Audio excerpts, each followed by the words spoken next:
حضرت ام سلمہ رضی اللہ تعالیٰ عنہ، شوہر کا نام ہے ابو سلمہ، بیٹے کا نام ہے سلمہ۔ کہتی ہیں میں، میرا شوہر، میرا بیٹا، تینوں، چھوٹا بیٹا میرا، ہم نکلے مکہ مکرمہ سے مدینہ طیبہ جانے کے لیے۔ ایک کی بیٹا ہے، خاندان جمع ہے، شوہر کی گود میں بیٹا، اونٹ کے پیچھے میں۔ فرماتی ہیں مدینے کی سرحد آ گئی تو میرے میکے والے آ گئے، کہنے لگے ابو سلمہ نہیں لے جانے دیں گے مدینے اپنی بیٹی کو۔ میں نے کہا میں مسلمان ہوں، میں تو اپنے شوہر کے ساتھ مدینے جاؤں گی۔ انہوں نے کہا نہیں جا سکتے، تو نے جانا ہے تو جا، ہماری بیٹی نہیں جائے گی۔ زبردستی مجھ سے انہوں نے مجھے میرے شوہر سے الگ کیا۔ کہتی ہیں پھر میرے شوہر کے قبیلے والے آ گئے، وہ کہنے لگے اگر تم اپنی بیٹی کو نہیں نہ جانے دیتے تو یہ جو ہمارا پوتا ہے یہ ہماری نسل ہے، تمہارا نہیں، اسے ہم نہیں جانے دیں گے۔ وہ بچہ اپنی طرف کھینچتے تھے، میں اپنی طرف کھینچتی تھی، مدینے کی سرحد پہ۔ یہ جھگڑا زمین کے لیے نہیں ہو رہا، مکان کے لیے نہیں ہو رہا، حضور کے مدینے جانے کے لیے ہو رہا، حضور کے مدینے جانے کے لیے ہو رہا، مدینے جانے کے لیے ہو رہا۔ لنگ کئی مہینے تے برس گئے تے تیری دید نو دیدے ہی ترس گئے۔ انہوں نے بچہ کھینچا، میں نے اپنی طرف کھینچا، میرے بچے کا بازو اتر گیا۔ فرماتی ہیں میرے شوہر مدینے چلے گئے، بیٹا میرا میرے سسرال والے لے گئے، مجھے میکے والے لے گئے۔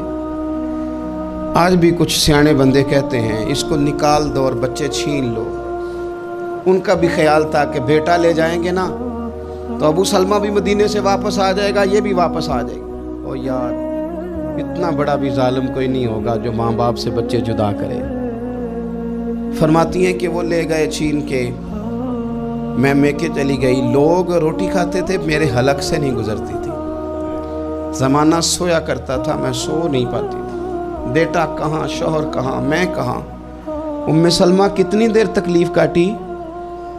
جناب ام سلمہ کہنے لگی لوگوں ایک دو دن نہیں، پورا سال بیت گیا، پورا سال، پر جے سونا ہی میرے دکھ وچ راضی، جے سونا ہی مارو مارو مینو مار مکاؤ، میں کوئی عذر نہ پیش لے آواں، او جے سونا ہی میرے دکھ وچ راضی، پھر سکھ نو چلے ڈاواں۔ فرمایا سال بیت گیا، لوگ صبح اٹھ کے کام کاج پہ لگ جاتے، کپڑے بدلتے، ڈیوٹیاں کرتے، اور میں سویرے اٹھ کے اس جگہ آ جاتی جہاں میرا شوہر اور میرا بیٹا بچھڑا تھا۔ میں سارا دن روتی، آہوزاری کرتی، حضور کے مدینے کی طرف منہ کر کے میں تڑپتی۔ سال بیت گیا، سال، ایک ہفتہ نہیں نکلتا بچوں کے بغیر۔ بڑے بڑے سیانے لوگ پردیس جاتے ہیں تو بچوں کی فوٹو دیکھ دیکھ کے روتے ہیں، لیکن کہتی ہے ماں تھی، بیٹا بچھڑا اور پھر بیٹا بیمار ہو اور ماں سے جدا ہو، کتنی تکلیف کا منظر ہے۔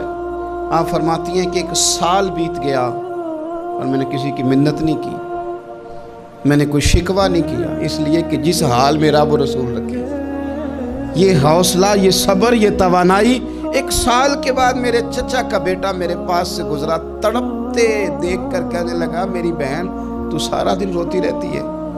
تو میں نے کہا بھائی تمہیں کیا بتاؤں، اس کا شوہر چلا جائے، بیٹا جدا ہو جائے، وہ کیا کرے گی؟ فرماتے اس نے جا کے میرے باپ سے، اپنے والد سے، میرے خاندان والوں سے کہا اس کی سزا کب ختم ہوگی؟ اس غریبنی کا قصور یہ ہے کہ یہ مدینے والے کا کلمہ پڑھتی ہے، اس کی غلطی یہ ہے کہ یہ مسلمان ہو گئی ہے، دین حق قبول کر لیا ہے، کیوں نہیں تم خیال کرتے؟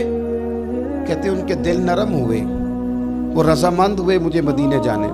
پھر اس نے کوشش کی، میرے سسرال پیغام بھیجے، کب بس کرو، اور بچہ تو چڑیا کا جدا ہو جائے تو وہ تڑپا کرتی ہے، اور تم نے ایک جیتی جاگتی ماں کا بیٹا جدا کیا ہے۔ وہ بھی نرم ہوئے، رب نے اسباب بنائے، میرا بیٹا مجھے ملا۔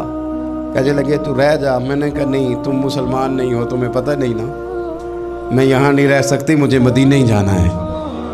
اکیلی اتنا سفر، جنگلوں کا رستہ، پہاڑی رستہ طے کر لو گی؟ میں نے کہا میں کر لوں گی۔ جنوں ویکھ کے ٹھر دیاں اکھیاں نے تے جنوں ویکھ کے ٹھر دا سینہ ہے، ربا تیری ساری خدائی چ ایک کی تے شہر مدینہ ہے۔ کہتی میں اونٹ پہ بیٹھی، بیٹا میں نے گود میں بٹھا لیا، میں سفر کرنے لگی، پر دل میں کھٹکا تھا کہ اتنا لمبا سفر، بیٹا چھوٹا ہے، کیسے کروں گی؟ کہتے مجھے عثمان بن طلحہ مل گئے، کہنے لگے کہاں جا رہی ہو بہن؟ میں نے کہا مدینے۔ کہنے لگی اکیلے جاؤ گی؟ میں نے کہا جانا تو ہے نا، کوئی ساتھ چلے نہ چلے پر شہر رسول تو جانا ہے نا۔ آپ فرماتی ہیں میں نے عثمان بن طلحہ سے نیک بندہ کوئی نہیں دیکھا، میرے اونٹ کی لگام تھام لی۔ جب مجھے اونٹ پہ بٹھاتے تھے نا، اونٹ بٹھا کے چلے جاتے تھے، میں بیٹھ جاتی تھی تو آ کے لگام تھامتے تھے۔ جب کہیں مجھے اتارتے تھے تو اونٹ بٹھا کے چلے جاتے تھے، میں اتر جاتی تھی تو اونٹ کو باندھتے تھے۔ سونا ہوتا تھا تو اونٹ بٹھا دیتے، میں اتر جاتی، وہ دور جا کے لیٹ جاتے۔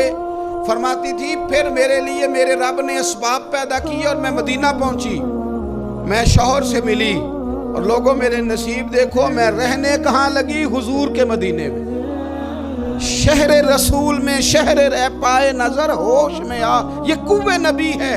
میں حضور کے حرم کی زمین اور قدم رکھ کے چلنا، ارے سر کا موقع ہے او جانے والے، مدینے کے خطے خدا تجھ کو رکھے، غریبوں فقیروں کے ٹھہرانے والے۔ کہتی ہے میں وہاں بسنے لگی۔ آپ فرماتی ہیں مسلمانوں شاید مجھ سے زیادہ تکلیف کسی نے نہ سہی ہو، پر دیکھو 1 سال پورا میں تکلیف میں رہی، اور جب میرا صبر سال کو پہنچا، صبر کی عمر 1 سال ہوئی، تو پھر رب نے بندوبست کیا۔ پھر میرے گھر والے بھی نرم ہو گئے، سسرال والے بھی نرم ہو گئے، رب نے میرے آنے جانے کے لیے ایک بندے کا بندوبست بھی فرما دیا۔ پھر میرا شوہر تک بھی میں پہنچ گئی، مجھے مدینہ الرسول بھی نصیب ہوا۔ 1 سال میں نے صبر کیا تھا، رب نے مجھے مستقل مدینے کا ٹھکانہ عطا فرما دیا۔ لیکن جو بندہ صبر ہی نہ کر پائے، جو صبر ہی نہ، جو کہ جی بڑی دور سے آیا ہوں، بڑی دیر ہو گئی، بڑا ٹائم ہو گیا، کب جا کے مسئلہ حل ہوگا؟ وہ جو آپ نے بتایا تھا وہ تعویذ کب اثر کرے گا؟ وہ دعا کب قبول ہوگی؟ وہ فلانا معاملہ کب؟ بھئی یہ ڈیٹ تو آپ کو رب رسول ہی دے سکتے ہیں، بندہ تو کوئی اطلاع ہی دے گا، پیغام ہی دے گا، دعا ہی کرے گا۔ اگر زندگی میں حوصلہ ہی نہیں ہوگا، اگر آپ کو یہ قرار ہی نہیں آئے گا، ٹھہرنا ہی نہیں آئے گا کسی میدان میں،